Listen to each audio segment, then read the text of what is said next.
Camilla Parker Bowles and Lady Diana Spencer both fell for a bumbling bachelor.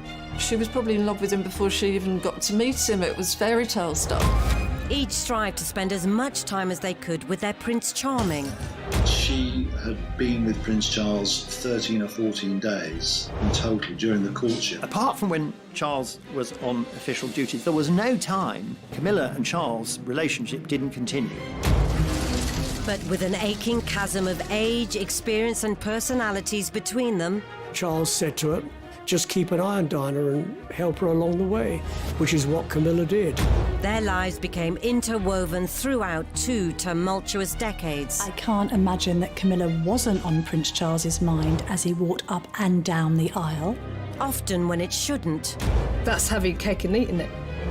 As royal commentators dispel the myth of the monarchy. They ended up with the king doing the conga round the staterooms of Buckingham Palace. Experts will break down key archive from crucial moments in royal history. It was a fairy tale created by the Grimm brothers. So prepare to discover what actually happens when Blue Blood's episode will reveal how these two women who seemed worlds apart would become forever linked. Her school friend said of Camilla, she is pathologically ambitious. She will only marry a very rich, influential, powerful man. She wants to have fun. Whereas with Diana, you never got that sense that her main purpose in life was to have fun. Events would bring the most unlikely love triangle together. There were people who had colluded in what turned out to be the biggest con job that the British royal family had ever pulled on the nation.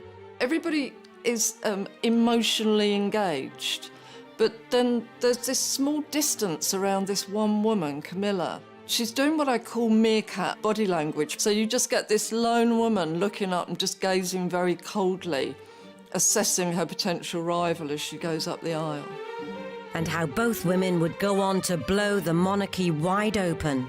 "We are not in the business of hyping publications," was the only comment from Buckingham Palace this morning. Diana, her true story, looks certain to be on the way to the top of the bestsellers list. She felt that she was mischaracterised as this woman inside the royal family, and she wanted to express who she really was. The Camilla Gate tapes were virtually pornographic. I mean, for a member of the royal family to be saying the sort of things he says on the tape to a woman he was not married to was really extraordinary. But had the fuse already been set long before? Diana and Camilla are widely regarded as the epitome of chalk and cheese. There's often a comparison drawn between the type of person Diana was and the type of person Camilla is. Camilla was very down-to-earth, very jolly hockey sticks, smoked, drank, whereas Diana, she kind of thrived on the media coverage. It was pretty important to her. She was desperate to be noticed. There's this sense that Diana was regarded as very beautiful and alluring, whereas Camilla not as much. Camilla's quite a mothering influence, really, somebody with the confidence to buoy up and reassure Prince Charles, who's himself a very introspective, deep-thinking person. Diana, however, more of a fragile character in many regards. The love triangle began at the start of the 70s, when Charles was in his early 20s. Camilla used to go to the polo in the early 70s to follow her boyfriend, Andrew Parker Bowles, who was, at that stage, the great polo player of Great Britain. And Prince Charles, by comparison, was a very poor polo player. The young prince rides like a cowboy. In perfect coordination, lad and pony gallop goalward. Camilla was 16 months Charles's senior, and the young royal found her irresistible. He'd had a couple of relationships with girls after he'd come out of university, but he was sexually very inexperienced. The same cannot be said of Camilla. And I think that what he was looking for was someone to lead him up the golden path to happiness in the bedroom, and she did it for him. But fun in the bedroom wasn't their only shared passion. She loved the goons as well, so they had that in common. They had horses, they had humour, and if you've got a sense of humour in common, then you can go a long way with that. The thing about Camilla is she's not the sort of shy, retiring, innocent creature that Charles at some stage may have thought he should marry. She's free, she's easygoing, she's boisterous, she's fun, unfettered. And put her in a situation where she's coming across people who have to live a life that is drilled down, regimented, ordered, you have a script to live by. She's going to be dynamite to somebody like that. So whenever Charles mounted his trusty steed, Camilla would be right behind him.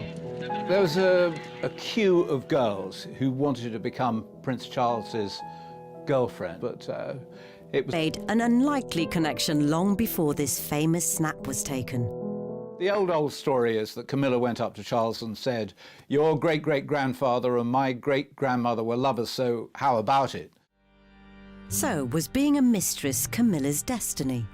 Her great-great-grandmother was Alice Keppel, who was Edward VII's favourite mistress. I think that Camilla had studied the way that her great-grandmother had gone about remaining part of the royal circle, and she followed suit. So it's like history repeating itself.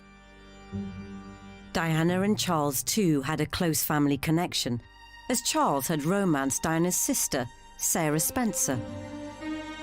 I've heard it on good authority that Charles actually was really, really keen on her, but she wasn't so keen on him. I think she saw him as quite a weak man. So it'll come as no surprise, it wasn't long before the Sarah Spencer allegiance hit a slippery slope.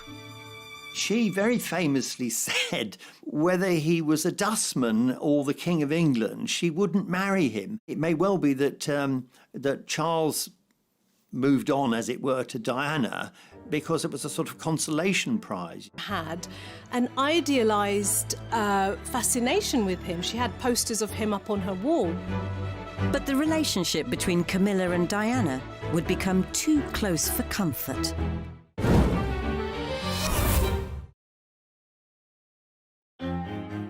In the 1970s, Prince Charles had enjoyed a string of romances. There were a lot of them. There were a lot of very attractive ladies on his arm, but none of them particularly serious. As the decade drew to a close, it was felt that any horsing around should be put to rest. And for Charles to find someone to bring some feminine delicacy to his stuffy solo exploits. What don't you like about that hat?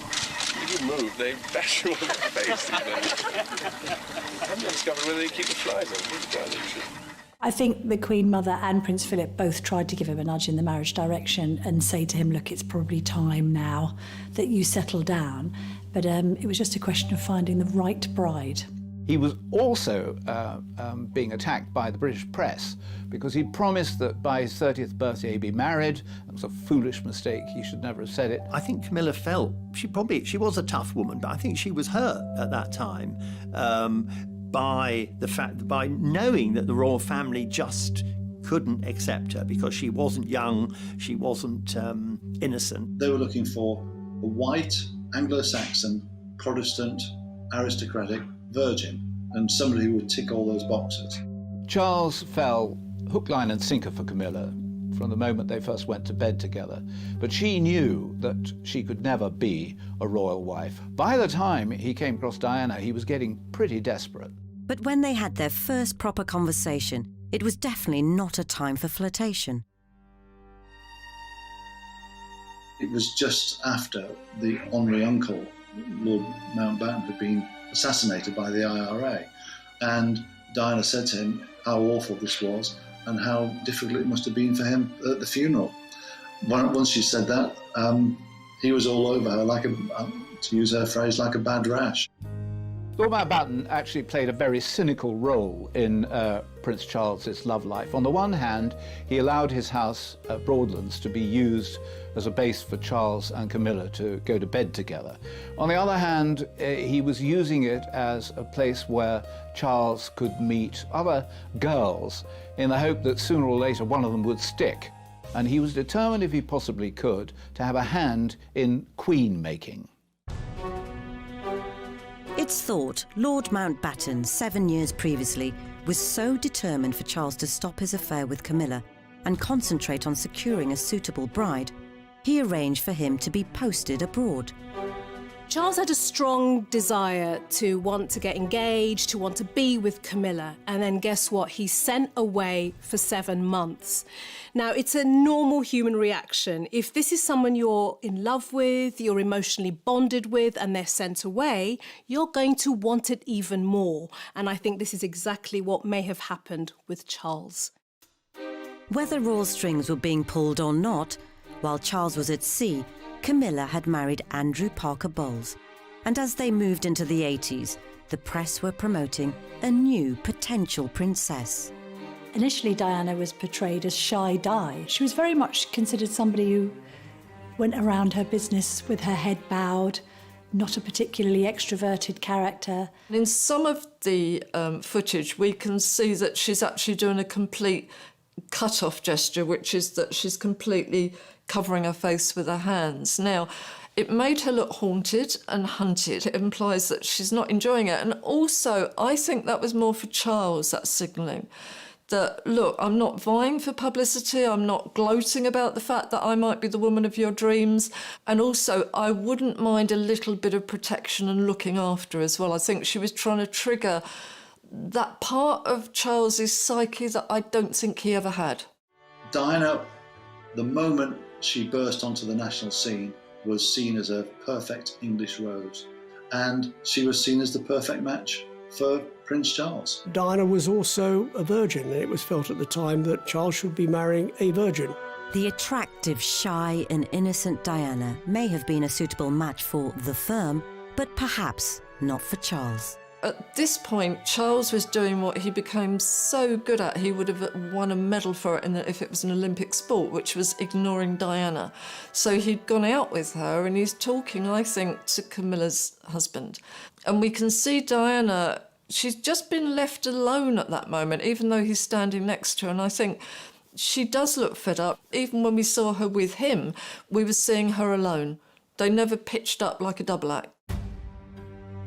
Yet far from keeping his mistress and his betrothed separate, remarkably, many of Charles and Diana's early meetings came at the Parker Bowles estate in Wiltshire. When I was working with Diana on her biography, we worked out that she had been with Prince Charles about 13 or 14 days in total during the courtship. And most of that time they were at Bolehide Manor, which is where Camilla and Andrew Parker Bowles lived, or that they were at the races with Camilla, or there was some other function with Camilla. She was always present. And I think there was a naivety around Diana's attitude towards the relationship between Charles and Camilla, that they were close friends, both from the kind of equestrian, horsey set, had known each other for years. I don't think Diana realised that they were carrying on as lovers behind the scenes. I wonder whether this was Charles's attempt to integrate the two sides of his life, love and the intimacy with Camilla, and duty, marrying the virginal Diana. That's having cake and eating it. So yes, the wives, girlfriends, lovers would go and watch their other halves playing the game, and that's how they were kind of thrown together. And Camilla had been around the traps for quite some time, and Charles said to her, as one would to a friend, just keep an eye on Diana and help her along the way. When the two women are talking to one another, or at least Camilla seems to be communicating with Diana, the smile that she's wearing is so affectionate and maternal, which is really weird. So I find that kindly smile not nice, really. Funnily enough, I think that Camilla, more than anything, who was in on the secret, wanted Diana to be happy with Prince Charles. She was ready to step back, allow Diana to become the royal wife, although she wanted to remain the royal mistress.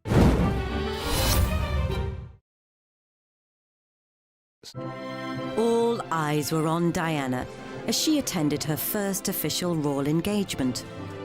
Apart, perhaps, from Charles's. There was almost palpable embarrassment from Charles, who decided to pretend that she wasn't with him for the entire evening. We can see him in all of this footage ignoring her. Not one friendly glance, even when they walk up the staircase. He just glances in case she might trip, but he even puts his hand in his pocket on the side that she's on, which is a rejection gesture. It's kind of, I'm not going to touch you, I'm not really with you. It was an eye-catching display by Diana, and even that Camilla and Charles had discussed the fact that it might be a good idea for Charles to marry Diana. If you were unkind, you would say that Camilla endorsed Diana because she thought she might be a bit of a walkover. What an incredible misreading of the situation that turned out to be. With Charles somewhat loafing on the matter of marriage, the other intimidating male influence on his life stepped in. Prince Philip sent Prince Charles a letter during the romance with Diana saying either ask her to marry him or let her go, because this kind of speculation is not good for her reputation in the future. So just make your mind up. Charles swiftly did his duty and popped the question.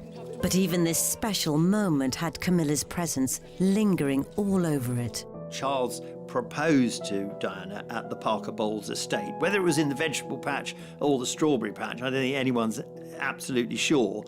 But I haven't seen it denied, and I've been told that that's certainly where it happened. Though the news was still to be announced, Charles had spilled the beans to Camilla, who'd somehow managed to leave a letter of congratulation in Diana's bedroom, saying how she couldn't wait to see the ring.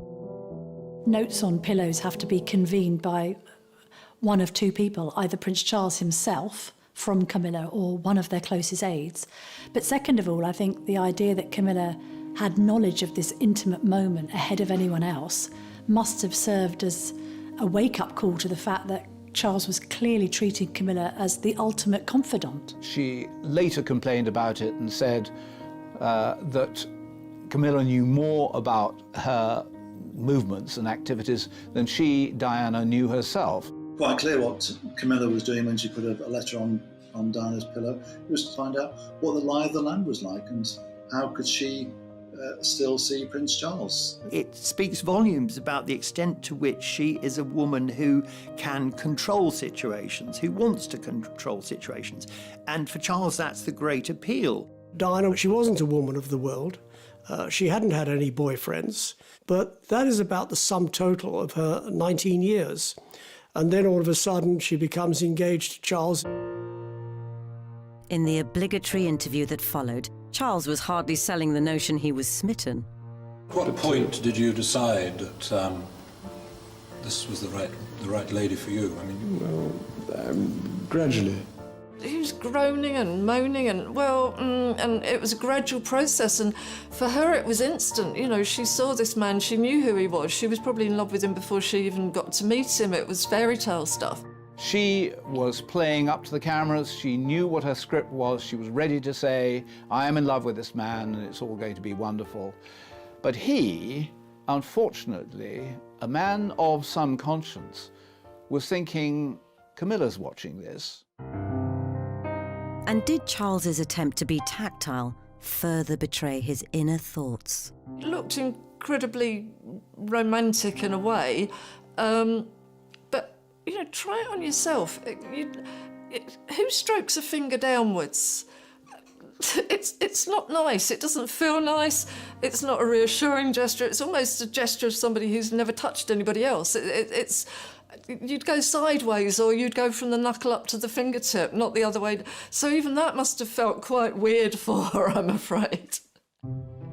And away from the uneasy hand stroking, Charles really put his foot in it. Can you find the words to sum up how you feel today, both of you? Difficult to find that sort of word, isn't it, really? Just delighted and happy. And I'm amazed that she's been brave enough to take me on. And I suppose in love. Of course. Whatever in love means. Well, it obviously interpretation. means two very happy people. Yes. Once again, congratulations. Well, from us, congratulations. Thank you very much. Very kind. That was the point, that her fairy tale marriage, you could see that it was a fairy tale created by the Grimm brothers. You know, it just collapsed, and you can see her face went down like that, his face went down like that. Was that the first sign that Diana looked across to the man who would be king, the man who would be her husband, and thought to herself, good grief, I may have made a dreadful mistake here? A few days later, as Charles departed for a trip down under, further signs emerged that all may not have been well.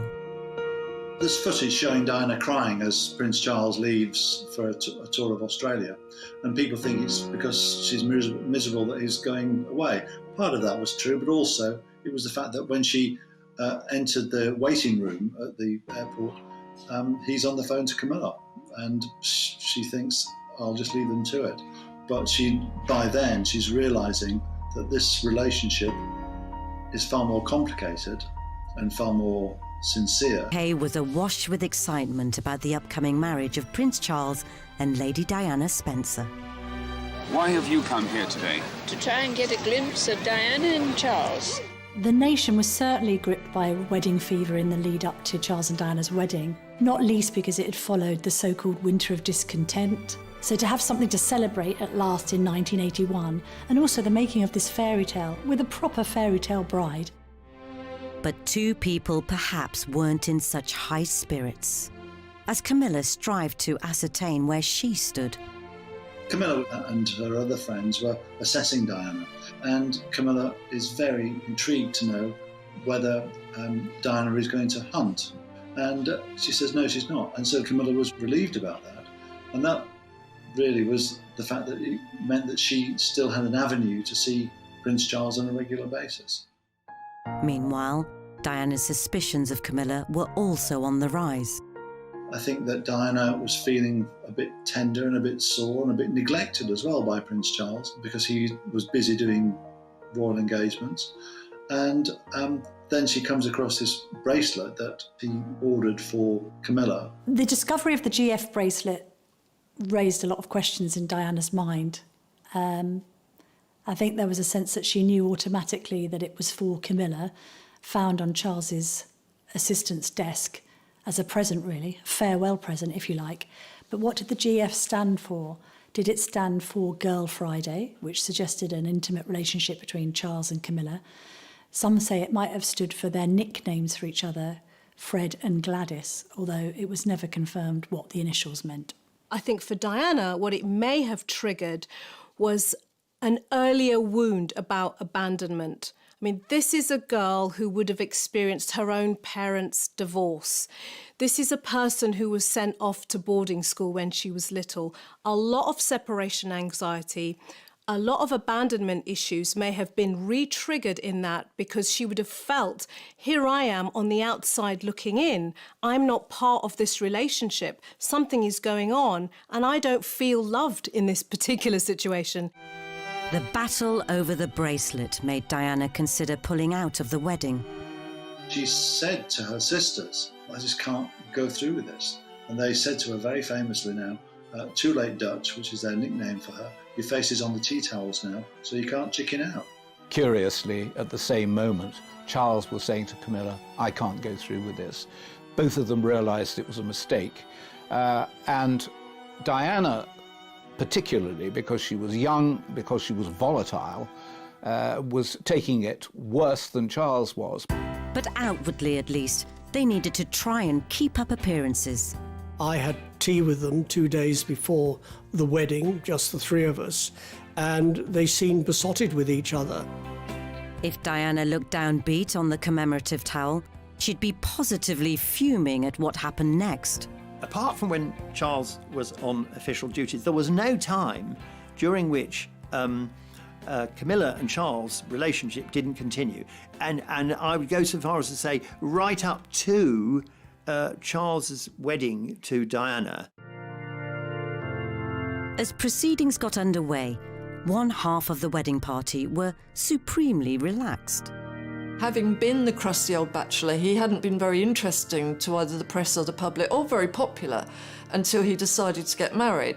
And then suddenly he'd shot up to #1 in the royal family as people loved him, they cheered him. He probably hadn't noticed that they probably weren't cheering him, actually, but as long as he was near Diana, he could think it was for him. Charles and Diana will forget everyone except each other as they take the vows to love each other in sickness and in health, for better, for worse. I can't imagine that Camilla wasn't on Prince Charles's mind as he walked up and down the aisle. A little look to each side, possibly not a moment for recognising faces. Diana, too, was taking in all her surroundings, and there may have been an unwanted sight in her peripheral vision. Think about it from a relationship point of view. You know, getting married to the man of your dreams and his ex is in pew number 17. That would have affected her emotionally. Everybody is emotionally engaged, but then there's this small distance around this one woman, Camilla. She's doing what I call meerkat body language. So you just get this lone woman looking up and just gazing very coldly, assessing her potential rival as she goes up the aisle. There were people who had colluded in what turned out to be a dreadful, dreadful historical mistake. And they included the Prime Minister, Margaret Thatcher, who'd been told that Diana didn't want to get married, and the Archbishop of Canterbury, Robert Runcie, who not only had been told that she didn't want to get married, but that Charles didn't want to get married. And yet he, the head of the Church of England, presided over what was the biggest con job that the British royal family had ever pulled on the nation.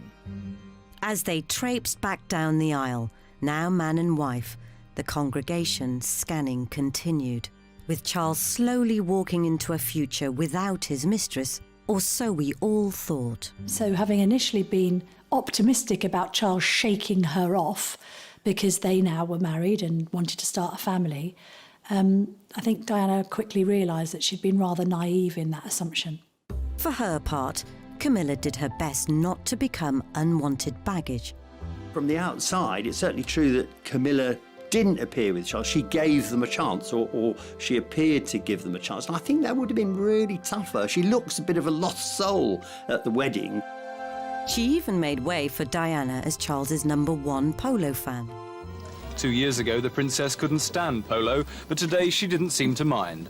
That's marriage for you. I think in the immediate aftermath of the wedding, things settled down and relations between Charles and Diana and the Parker Bowleses were cordial, because I think there was a degree of separation between Charles and Camilla, which meant that Diana could actually start to enjoy her marriage. I have spoken to people who know, and they insist that almost from the beginning, there was an unease between Charles and Diana. They had the children because they were under pressure to have children for dynastic reasons. It's a very difficult role, not only to be a wife to the heir to the throne, a mother to the heir and spare, but also to be a working royal and in support of the Queen. So he was pretty proud of her. But I suppose came the sort of mid to late 80s, the marriage wasn't going well. Whilst the press delighted in glimpses of the adorable cherubs in their matching outfits, being snapped on the school run every day was the least of Diana's concerns. I think that in those kinds of circles, the aristocracy and the royal family, there's an assumption that if it's not working, you can't get divorced. So you just build a separate life and you just turn a blind eye to the behaviour of your spouse. Diana, on the other hand, felt that marriage was for life, it was for love, and that she'd been sold a pup. Charles had rekindled his love affair with Camilla, urging his staff to go to great lengths to keep it stum. Royals don't go around by themselves. They've got a retinue of staff and an entourage. So when he used to duck in and out of the palace, aides used to nickname him the Prince of Darkness. Ironically, it seems the only time Diana could be sure she had Charles to herself were on official trips to the other side of the world. She's being left to walk behind, and she's being left very much to her own devices. He goes off with somebody else. She barely seems to have somebody with her. I think, again, he sees the crowds cheering, and this is his moment. Suddenly he's Mr. Popular, and you can see he dives into the crowd because he thinks everybody suddenly loves him. He's the centre of attention.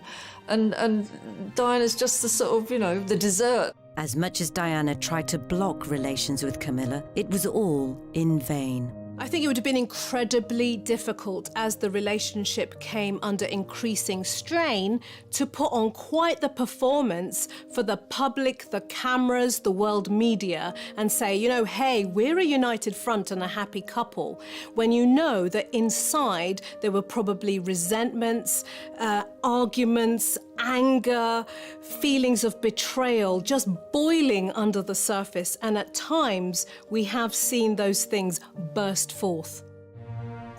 And in February 1989, a decade of tension came to a head at the 40th birthday party of Camilla's sister, Annabel Elliott, which Diana turned up to unannounced.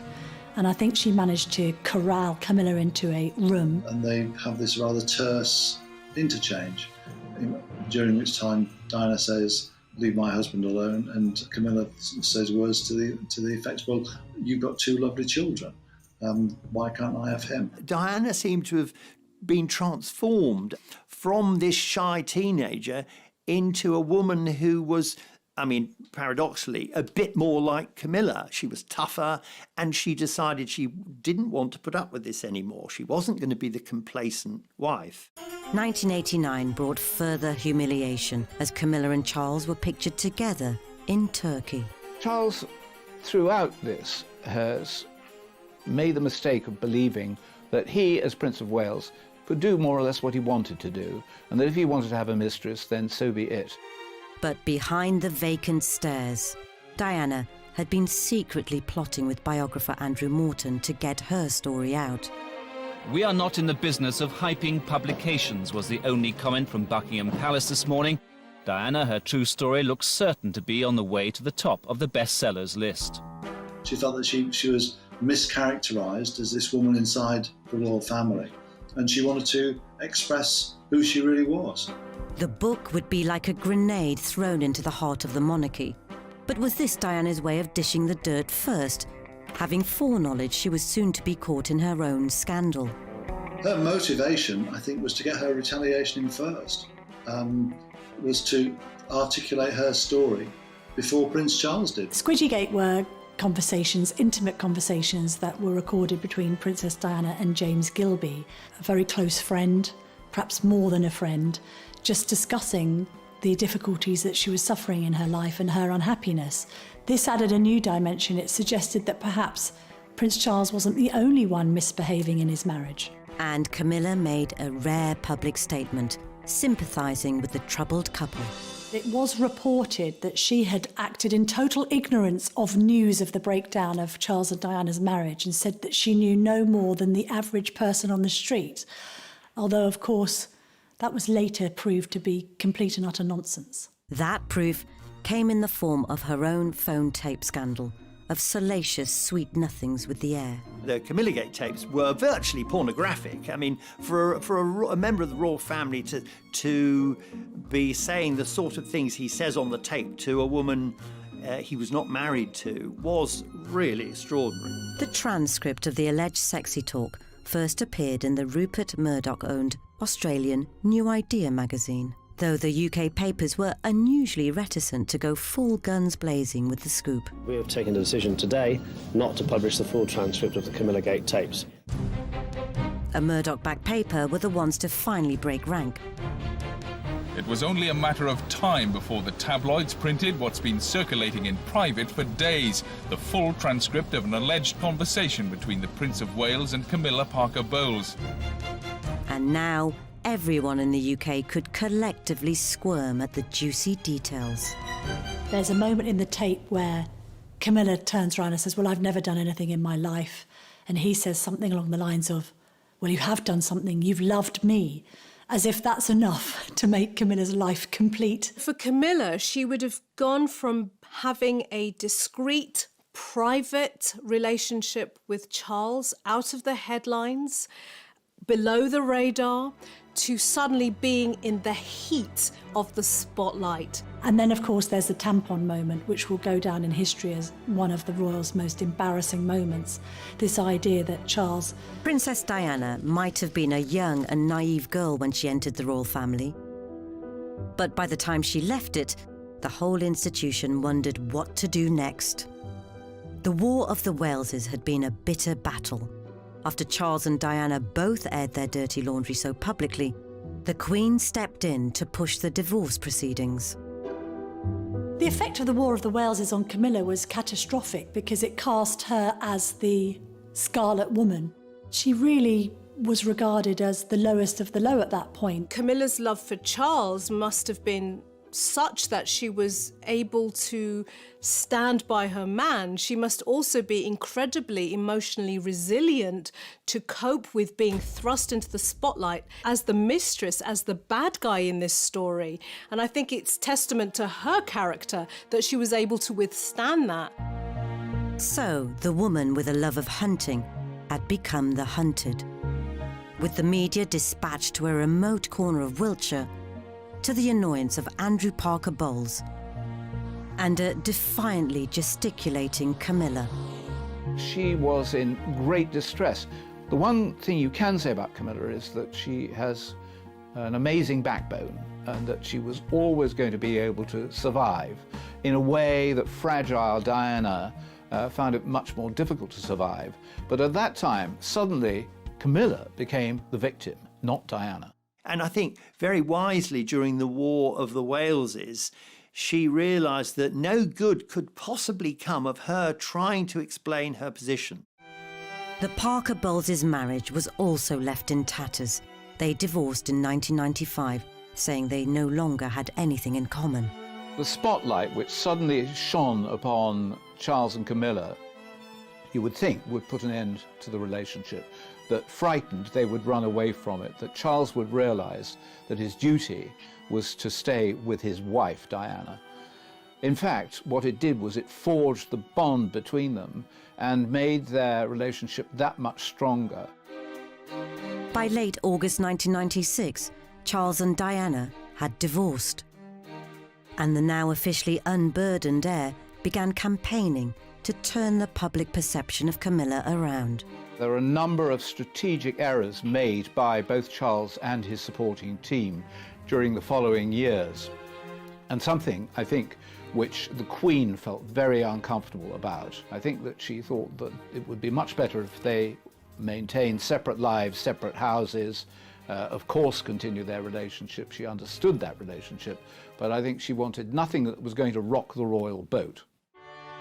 To her credit, Camilla never went on the offensive. I think it is commendable that Camilla never really fought back. Camilla, over the years, has sacrificed so much for the love of Prince Charles, really. She could have gone out all guns blazing.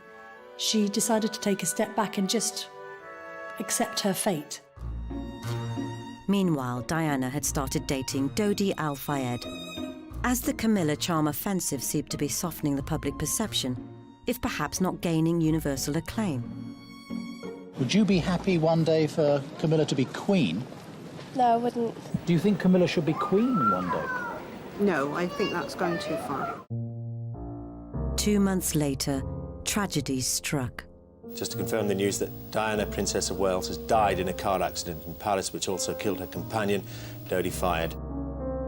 And as a nation grieved, Camilla was forced back into hiding. There had been, in the moments before Diana died, an assumption by the British public that Camilla was now the non-negotiable part of Charles's life.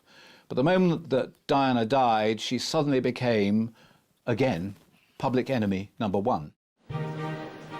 The couple had to wait a further 2 years before the time was deemed right for their first official outing, and Camilla's sister's 50th birthday bash at the Ritz. The Prince of Wales and Camilla Parker Bowles seen together in public quite clearly. No secret about their relationship now, none possible at all. The photograph that people have waited so long, the picture that people have waited so long to see. There was always going to be a huge response to Charles and Camilla's first outing at the Ritz, because this was putting Camilla on an official footing alongside a future king, basically saying to the world, you might not like it, you might not like her, this is the woman I love, and this is a woman I see in my future. It was well known at this time that the reason Charles hadn't married Camilla in the first place wasn't that he didn't want to, it was the royal family interfering. To mark the occasion, Camilla wore a necklace which was owned by her great-grandmother and the favourite mistress of Edward VII, Alice Keppel. Oh, Camilla's a very clever girl. She always wore that Alice Keppel necklace, if she possibly could, just as a reminder that she had every right to be a royal mistress and maybe a royal wife as much as anybody else. Having been the most hated woman on the planet, it was always going to be a slow sell, but Camilla wasn't going anywhere. Her stoic determination finally won over the Queen, and against all the odds, she married Charles in 2005. But as Camilla valiantly battled against the winds in Windsor,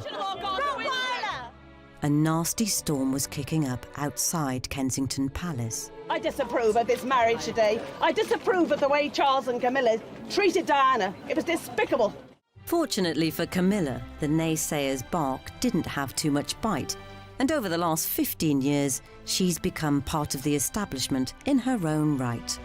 Camilla's become, in many people's view, the most successful new member of the royal family in a very long time. She has worked very hard to create an act which people will like and find non-threatening. She never wanted to be the new Diana. So she's a credit to the royal family, she's a credit to Charles, and she's looked upon by William and Harry as good for their father, and as far as they're concerned, if their dad is happy, they're happy too. When Charles becomes king, Camilla will be the Queen Consort, never officially a queen. But she'll be right behind Charles, as she's always been. Camilla is Camilla. Camilla, what you see is what you get. She doesn't put any airs and graces. She doesn't pretend to be anything other than Camilla. And that is what is so endearing.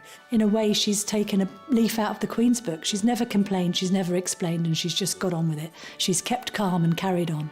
I suspect the Queen looks back now and thinks, if only we'd let Charles marry Camilla in the first place, because they will be aware now that at no stage would Camilla have ever gone to the press, gone secretly to a journalist and supplied information for a book about her disastrous marriage. In other words, the Queen and the royal family have realised that Camilla is actually one of them. She, in a way that Diana never was. And I think that's made it easier for the Queen to accept. Whilst Diana may never have been suited to becoming Charles's queen, more than 20 years since her death, she still remains one of the nation's most beloved members of the royal family. And though Camilla might not ascend to the same levels of popularity, there's no doubt affection towards her continues to grow as we approach the time when her husband becomes king.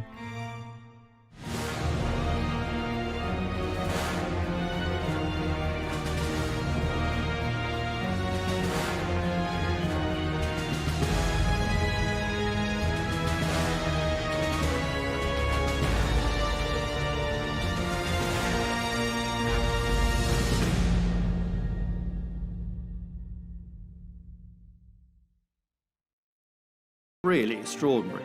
But had the fuse already been set long before? Diana and Camilla are widely regarded as the epitome of chalk and cheese. There's often a comparison drawn between the type of person Diana was and the type of person Camilla is. Camilla was very down-to-earth, very jolly hockey sticks, smoked, drank, whereas Diana, she kind of thrived on the media coverage. It was pretty important to her. She was desperate to be noticed. There's this sense that Diana was regarded as very beautiful and alluring, whereas Camilla not as much. Camilla's quite a mothering influence, really, somebody with the confidence to buoy up and reassure Prince Charles, who's himself a very introspective, deep-thinking person. Diana, however, more of a fragile character in many regards. The love triangle began at the start of the 70s, when Charles was in his early 20s. Camilla used to go to the polo in the early 70s to follow her boyfriend, Andrew Parker Bowles, who was, at that stage, the great polo player of Great Britain. And Prince Charles, by comparison, was a very poor polo player. The young prince rides like a cowboy. In perfect coordination, lad and pony gallop goalward. Camilla was 16 months Charles's senior, and the young royal found her irresistible. He'd had a couple of relationships with girls after he'd come out of university, but he was sexually very inexperienced. The same cannot be said of Camilla. And I think that what he was looking for was someone to lead him up the golden path to happiness in the bedroom, and she did it for him. But fun in the bedroom wasn't their only shared passion. She loved the goons as well, so they had that in common. They had horses, they had humour, and if you've got a sense of humour in common, then you can go a long way with that.